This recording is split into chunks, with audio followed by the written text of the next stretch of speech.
The first release from Tension, Padam Padam, was the soundtrack to the summer. All the incoming, the memes, the videos, it was pure delight on my part. I really felt that we were on this trip together. It was a first for me. It's very different to what I imagined my first residency in Vegas would be. So it's a really intimate environment. It's very glamorous, decadent. The show's not on till like 11 p.m. It's a late night. It's almost like a kind of glamorous lock-in. 35 years after her debut album. I mean, Kylie is bigger than ever. She's an absolute juggernaut. Every new release gathers a new army of fans that will follow her from Glastonbury to Vegas. Oh.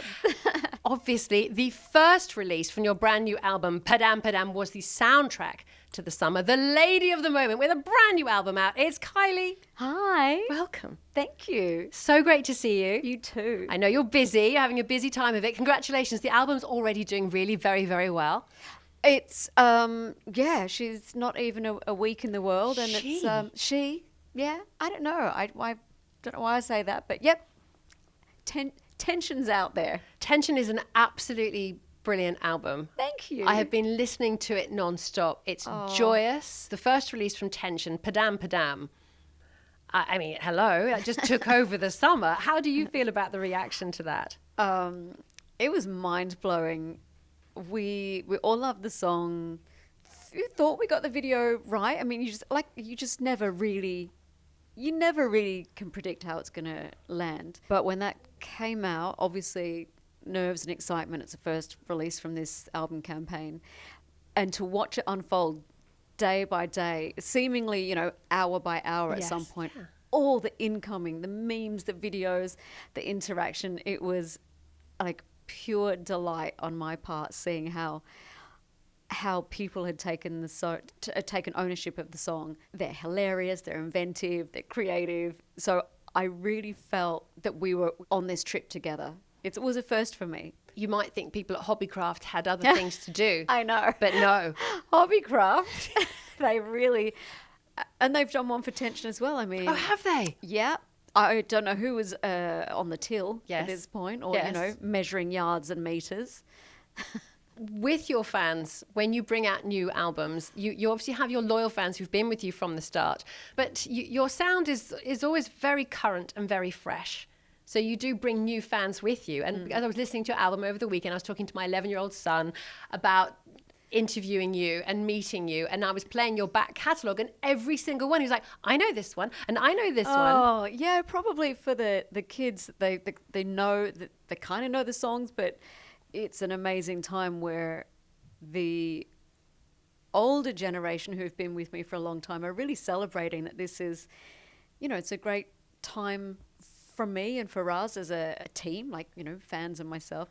And then for the younger ones, kind of putting the pieces of the puzzle together, and it's their music now. So it kind of reminds me of the 80s, actually, in that there's this multi-generational moment, and I just adore it. It's so lovely. When you're doing your shows and you're doing live shows, do you recognize fans who've been with you from the start? Yep, I do recognize some of them. I'm like, First I'm going, do you have a job? Like, how do you pay for this, and how do you get all this time off and travel around? I mean, they've probably got a more organized tour schedule than I do. Well, they do. They have WhatsApp groups, don't they? And they get together and they figure out, how they're going to follow and what they're going to do. Have you seen extreme shows of fan loyalty in terms of tattoos and things like that over the years? Yeah. Do you think it's freaked you out a little bit? I think it was all a little freakish. Not freakish, that's the wrong word. I didn't quite know how to unpack it initially. And then I thought, well, okay, some people have got, Tweety Pie or a dolphin or, all manner of tattoos. And I thought, okay, that's fine. Some people have me. So I have since dived in, and it's amazing whenever I see something like that. This is something of a cliche question. Okay. But bear with me. Okay. But because you have been in the industry a long time, you started out young. Is there advice that you would give to your younger self? So I know it's a classic question, but I think it's relevant for you because you have really stood the test of time. It's a good question, and I kind of need to ruminate on it for longer than I ever do in an interview. I kind of panic and try and think of an answer. I can get quite emotional thinking about what advice I would give my younger self starting out. I think the overarching theme would be, you're going to be okay. Trust yourself.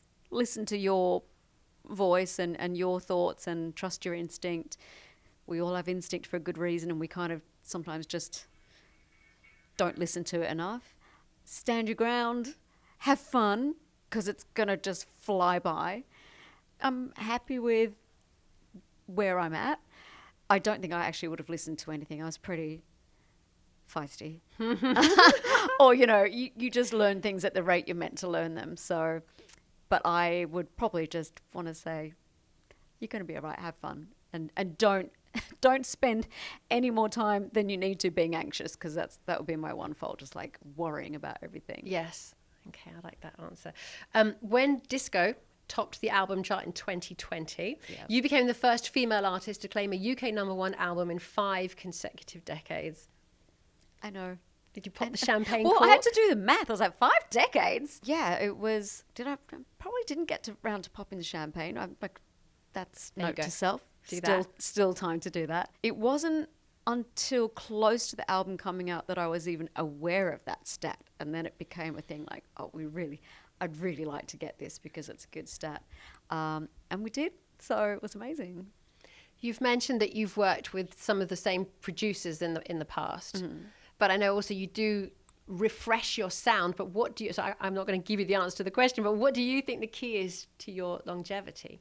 What has been really helpful for me is that I just am very curious, and I love to be inspired by what's around me. I love to be malleable and adaptable and shapeshift, and these are things that were perhaps spun as negatives for me for a little while, and I just didn't understand that, because it's very natural to me to move through the times, and sometimes it's worked better than others, but I'll always give something a go. Mm-hmm. So yeah, just try and keep pushing myself, I suppose.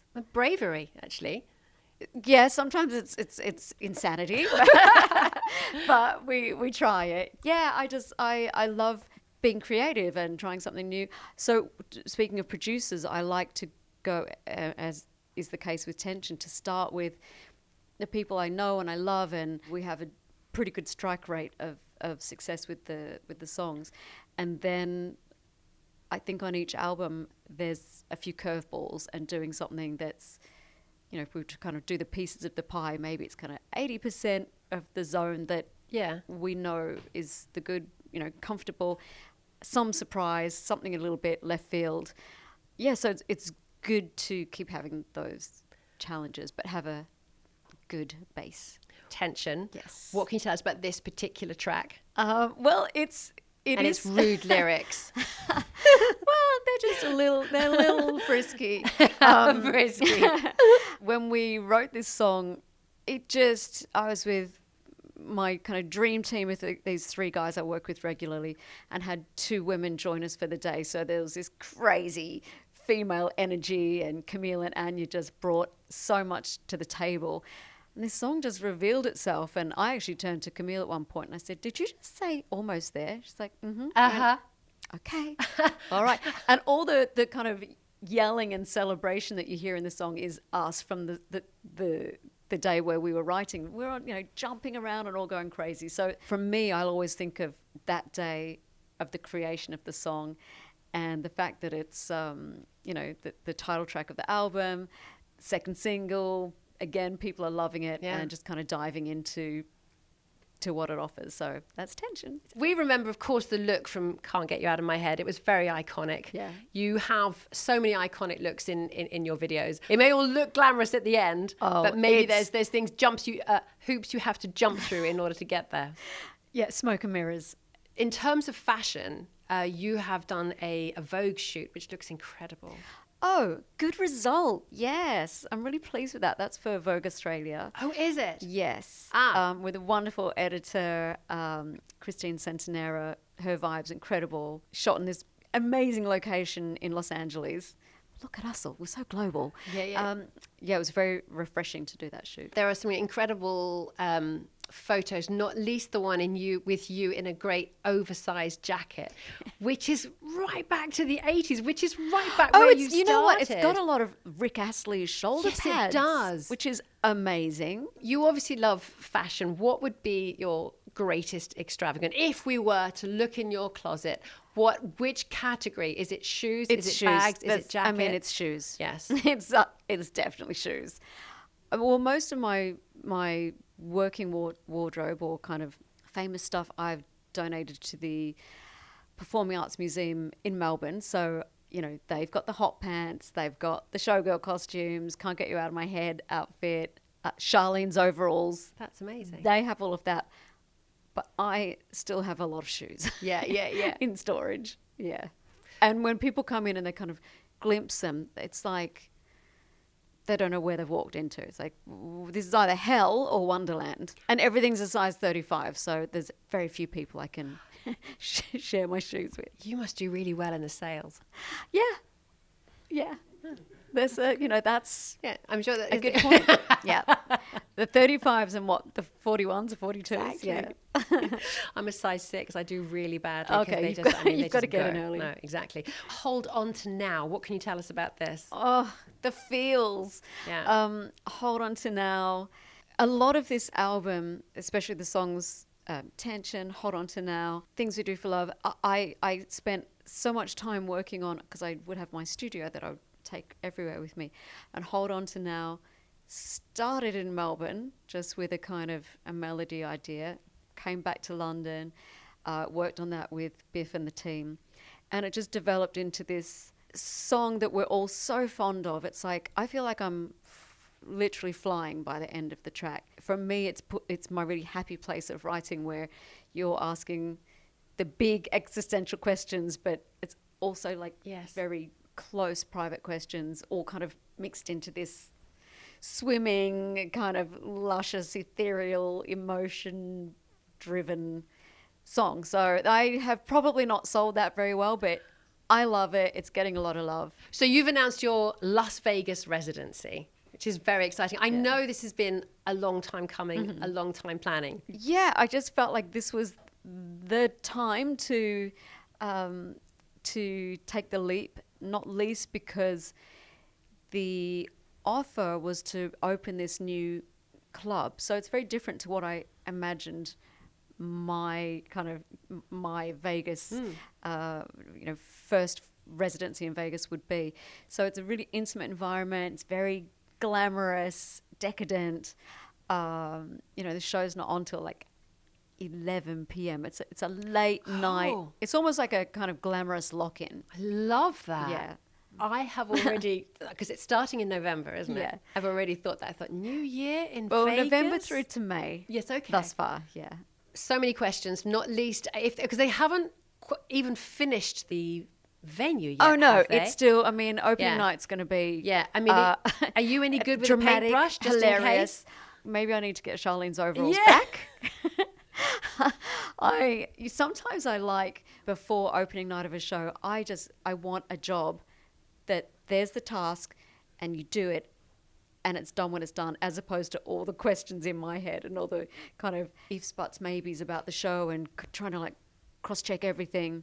I just like, oh, you're stitching. I'd just like to be stitching. So if there's a lick of paint required, yeah, I'd like to kind of tap out from my worries and just don't be surprised if there's a social post of me doing something like that. Yeah, they're finishing building it now.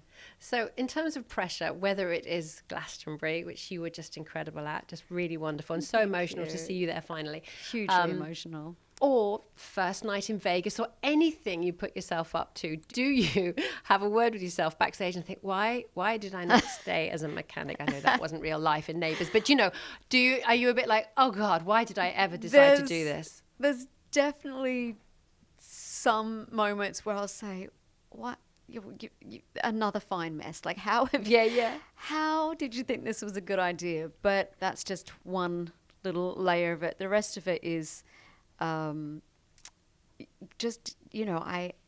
love working with bunch of other creatives, and everyone's putting their heart and, you know, blood, sweat and tears into it. And if everyone's intention is good and we're on the same page, then it should be fine enough. I'm like, oh, fine. it It's should be going fine. to be amazing. I think it will be amazing, but yeah, you're right. There's definitely a point where I'm thinking, oh, uh-oh. Yeah.